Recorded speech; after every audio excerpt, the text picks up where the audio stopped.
Jonathan, can we start by putting Stravinsky in a sort of European context, a Russian composer?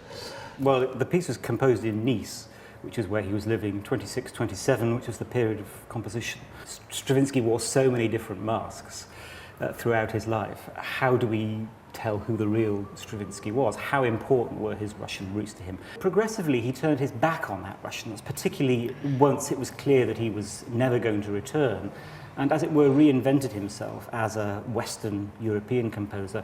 Paris could lay claim to be possibly the most exciting city, at least culturally, in Europe, and what with Diaghilev being there, Stravinsky had done some stuff there already with him. So how did Oedipus Rex fit into that particular line of work?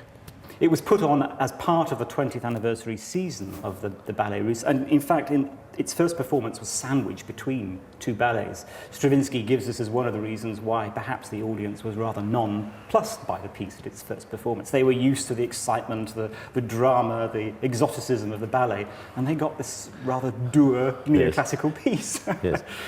Can you explain a little bit about the relationship between Stravinsky and Cocteau, what they precisely wanted to do with this rather extraordinary piece, and something about their creative relationship?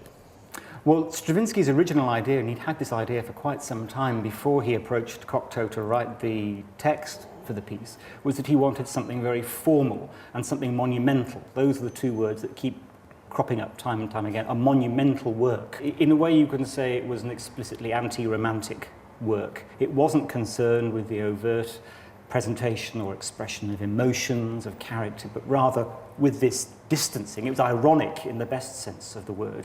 So I find it emotionally engaging, I mean, despite all the theoretical stuff, because the last time I did it, actually, I heard it, I was emotionally engaged by the characters, I mean, especially by Jocasta and that enormous aria she does. I mean, I find that completely emotionally compelling.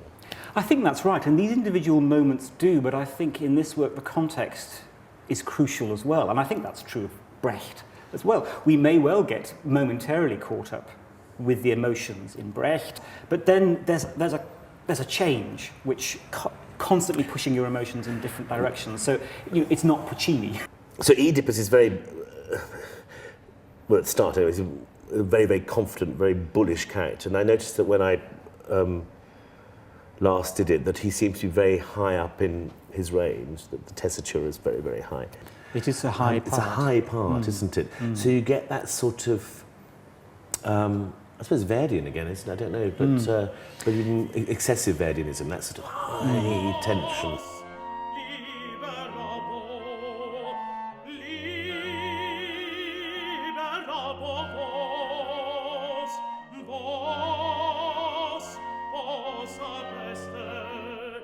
But there's also a decorative aspect to his music, which I find intriguing.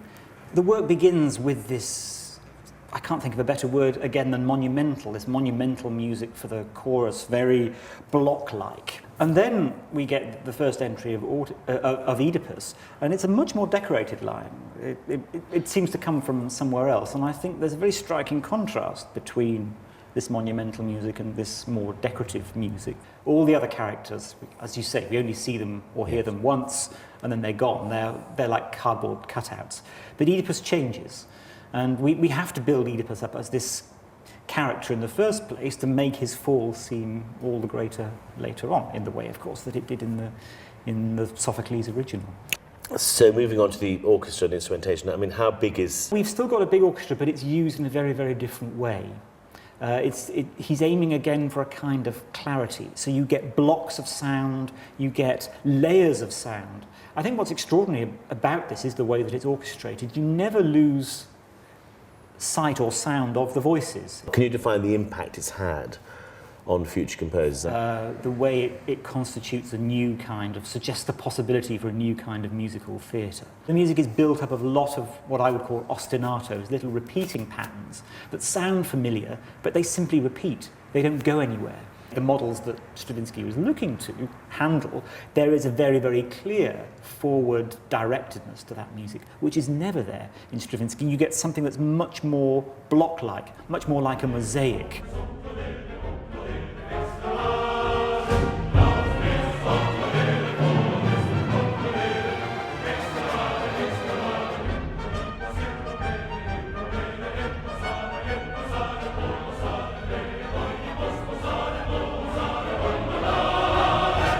this is probably an unfair question, but is there a single piece or a couple of pieces that you could actually say this is definitely a son or daughter of Oedipus? Direct, maybe not, but I think there's certainly something of that. This tradition in the 20th century of music theatre that is neither concert work nor opera, but is something And nor entirely else. narrative either. Non-narrative, stylized, yes, multiple kinds of theatre. And I think it's those aspects, and the role that music plays in creating a very vibrant kind of direct, non-narrative, stylized theatre that's been the greatest impact of this piece on later composers. It's extremely listenable too. That's the other thing. It is. It's actually a good listen. It's a good listen. It's a very engaging piece. It's musically varied yet consistent. It's familiar enough for anybody without any real knowledge of Stravinsky's musical language to find a way in, but is challenging in all sorts of interesting ways. So, I mean, I'm not a great fan of that word accessible, but it is a kind of accessible modernism. I don't mean to say it's really sort of irritate writing you to say down. it's an accessible masterpiece. No, I won't. That would be unfair. No, it's extremely accessible. Yeah. Thank you, Jonathan. That was great. Thank you very much.